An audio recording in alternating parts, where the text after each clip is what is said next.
Because of Winn-Dixie by Kate DiCamillo. Chapter 13.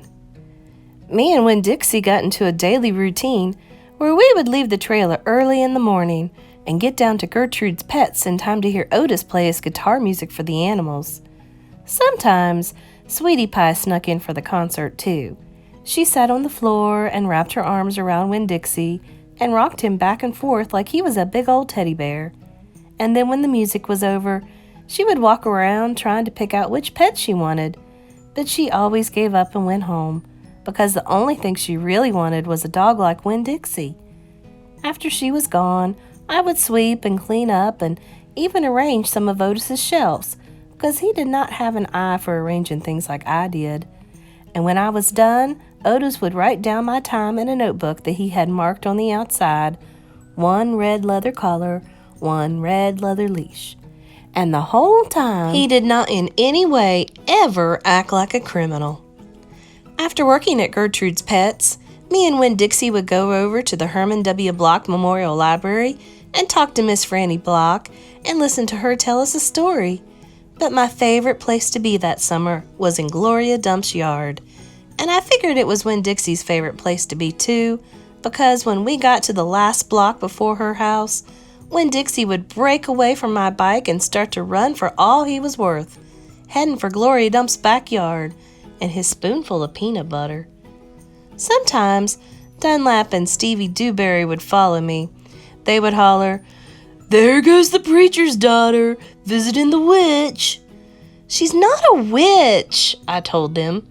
It made me mad the way they wouldn't listen to me and kept on believing whatever they wanted to believe about Gloria Dump. One time Stevie said to me, "My mama says you shouldn't be spending all your time cooped up in that pet shop and at that library, sitting around talking with old ladies. She said you should get out in the fresh air and play with kids your own age. That's what my mama says." "Oh, lay off her," Dunlap said to Stevie. Then he turned to me. "He don't mean it," he said. But I was already mad. I shouted at Stevie. I said, "I don't care what your mama says. She's not my mama, so she can't tell me what to do." "I'm going to tell my mama you said that," shouted Stevie, "and she'll tell your daddy, and he'll shame you in front of the whole church. And that pet shop man is retarded, and he was in jail, and I wonder if your daddy knows that." "Otis is not retarded," I said, "and my daddy knows that he was in jail." That was a lie, but I didn't care. "And you can go ahead and tell on me if you want, you big bald-headed baby." I swear, it about wore me out yelling at Dunlap and Stevie Dewberry every day. By the time I got to Gloria Dump's yard, I felt like a soldier who had been fighting a hard battle. Gloria would make me a peanut butter sandwich straight off, and then she would pour me a cup of coffee with half coffee and half milk, and that would refresh me. "Why don't you play with them boys?" Gloria asked me. "Because they're ignorant," I told her. "They still think you're a witch. It doesn't matter how many times I tell them you're not." "I think they're just trying to make friends with you in a roundabout way," Gloria said. "Well, I don't want to be their friend," I said. "It might be fun having them 2 boys for friends." "I'd rather talk with you," I said. "They're stupid and mean, and they're boys." Gloria would shake her head and sigh, and then she would ask me what was going on in the world and did I have any stories to tell her. And I always did. Chapter 14. Sometimes I told Gloria the story Miss Franny Block had just told me, or I imitated Otis tapping his pointy-toed boots and playing for all the animals, and that always made her laugh. And sometimes I made up a story, and Gloria Dump would listen to it all the way through from beginning to end. She told me she used to love to read stories, but she couldn't anymore because her eyes were so bad. "Can't you get some really strong glasses?" I asked her. "Child," she said, "they don't make glasses strong enough for these eyes." One day, when the storytelling was done, I decided to tell Gloria that Otis was a criminal. I thought maybe I should tell an adult about it, and Gloria was the best adult I knew. "Gloria?" I said. "Mm-hmm," she said back. "You know Otis?" "I don't know him, but I know what you tell me about him." "Well, he's a criminal. He's been in jail. Do you think I should be afraid of him?"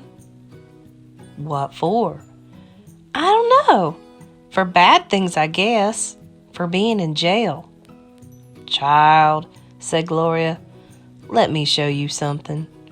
She got up out of her chair real slow and took hold of my arm. "Let's the two of us walk all the way to the back of this yard." "Okay," I said.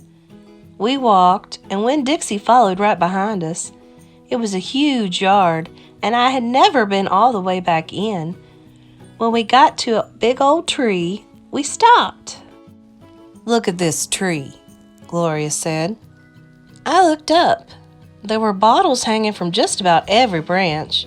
There were whiskey bottles and beer bottles and wine bottles, all tied on with string, and some of them were clanking against each other and making a spooky kind of noise. Me and Winn-Dixie stood and stared at the tree, and the hair on the top of his head rose up a little bit, and he growled deep in his throat. Gloria Dump pointed her cane at the tree. "What do you think about this tree?" I said, "I don't know. Why are all those bottles on it?" "To keep the ghosts away," Gloria said. "What ghosts?" "The ghosts of all the things I done wrong." I looked at all the bottles on the tree. "You did that many things wrong?" I asked her. "Mm-hmm," said Gloria. "More than that." "But you're the nicest person I know," I told her. "Don't mean I haven't done bad things," she said. "There's whiskey bottles on there," I told her, "and beer bottles." "Child," said Gloria Dump, "I know that. I'm the one who put 'em there. I'm the one who drank what was in 'em." "My mama drank," I whispered. "I know it," Gloria Dump said. "The preacher says that sometimes she couldn't stop drinking." "Mm-hmm," said Gloria again. "That's the way it is for some folks. We get started and we can't get stopped." "Are you one of those people?" "Yes, ma'am, I am.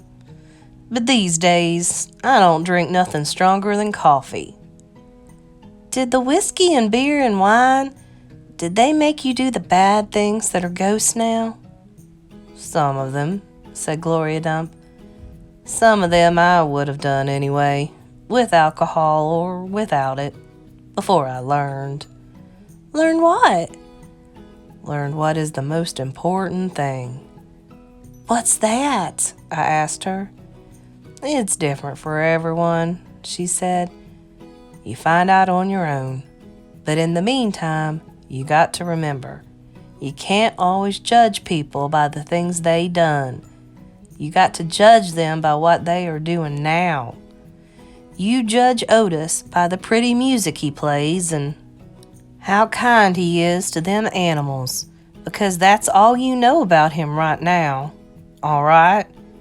"Yes, ma'am," I said. "And them Dewberry boys, you try not to judge them too harsh either. All right?" "All right," I said. "All right then," said Gloria Dump. And she turned and started walking away. Winn-Dixie nudged me with his wet nose and wagged his tail. When he saw I wasn't going, he trotted after Gloria. I stayed where I was and studied the tree. I wondered if my mama, wherever she was, had a tree full of bottles, and I wondered if I was a ghost to her, the same way she sometimes seemed like a ghost to me. Thank you so much for listening and watching our video. Make sure you subscribe so you won't miss the rest of the book. And don't forget to like and share it with your friends. If you leave a comment, I'll be sure to get back to you.